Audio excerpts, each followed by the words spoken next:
जो रोटी से खेलता है, वो ना बेलता है ना खाता है, सिर्फ रोटी से खेलता है। तो आपको परेशानी है, और परेशानी आपकी इतनी हुई कि पूरे संसद में सारे दल के लोग हैं, आपने एक व्यक्ति का चुनकर बताया कि वो संसद में कितने दिन जाते हैं, कितने सवाल पूछते हैं, कहां कहां रहते हैं। नरेंद्र मोदी के विषय में भी आपने कुछ नहीं बोला, बाकी नेताओं के विषय में आपने कुछ नहीं बोला। तो आपका भी एक सेट एजेंडा है प्रोपेगेंडा का, जो आप करती रहती हैं, इसमें कोई डाउट नहीं है। राजनीतिक भ्रष्टाचार पर आप मुझे कह रहे हैं मैं प्रोपेगेंडा करती हूं। राजनीतिक भ्रष्टाचार में किसको सबसे बड़ी उपाधि मिली हुई है, ये आप जानते हैं कि नहीं? लालू प्रसाद यादव जी की पार्टी से आप आते हैं, वो कन्विक्टेड नेता हैं। आप मुझे लेक्चर दे रहे हैं कि राजनीतिक भ्रष्टाचार क्या होता है। और दूसरी बात, आप कह रहे हैं कि मैं प्रोपेगेंडा करती हूं, राहुल गांधी सिर्फ के बारे में बात कर रही हूं। माफ कीजिएगा, अगर राहुल गांधी और कांग्रेस पार्टी कहते हैं कि पूरे देश में सब पार्टियों को मिलाकर हम ही एक ऑपोजिशन की नेशनल पार्टी है, तो मैं क्यों राहुल गांधी पे सवाल ना पूछूं? आप भी तो पीछे खड़े होते हैं ना उनके हर प्रोटेस्ट में। कभी मैंने नहीं देखा कि आरजेडी आगे जा रहा है, हमेशा कांग्रेस के पीछे आप चले जाते हैं। और दिल्ली में कांग्रेस और बिहार में आप आगे, लेकिन आपको फिर भी बैसाखी चाहिए कांग्रेस पार्टी की। तो नवल किशोर यादव जी, जितनी आपकी राजनीतिक एक्सपीरियंस नहीं है, उतना मेरा जर्नलिस्टिक एक्सपीरियंस है।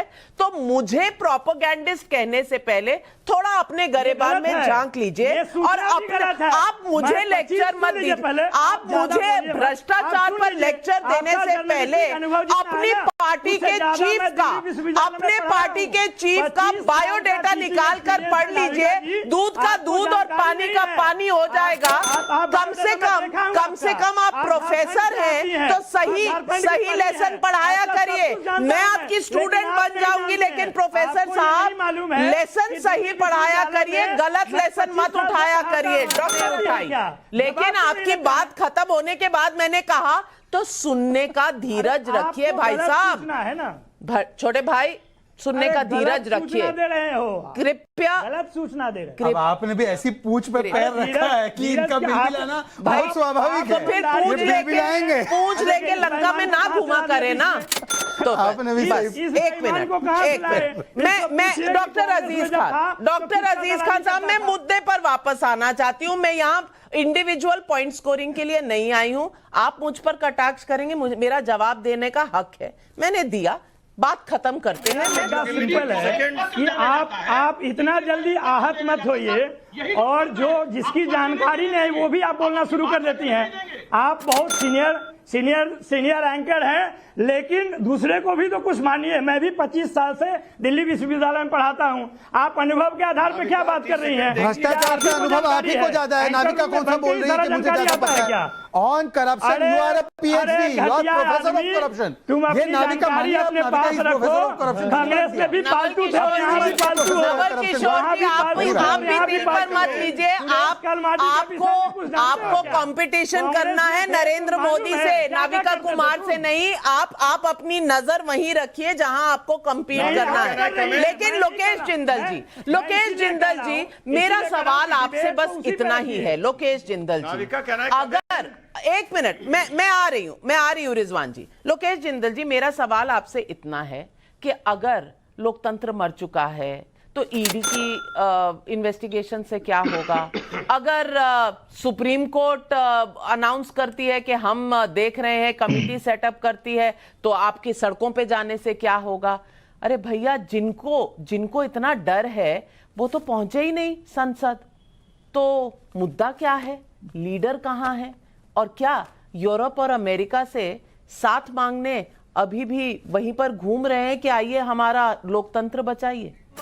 रिजवान अहमद जी, क्या पोल खुल गई? जनता के सामने पोल खुल गई?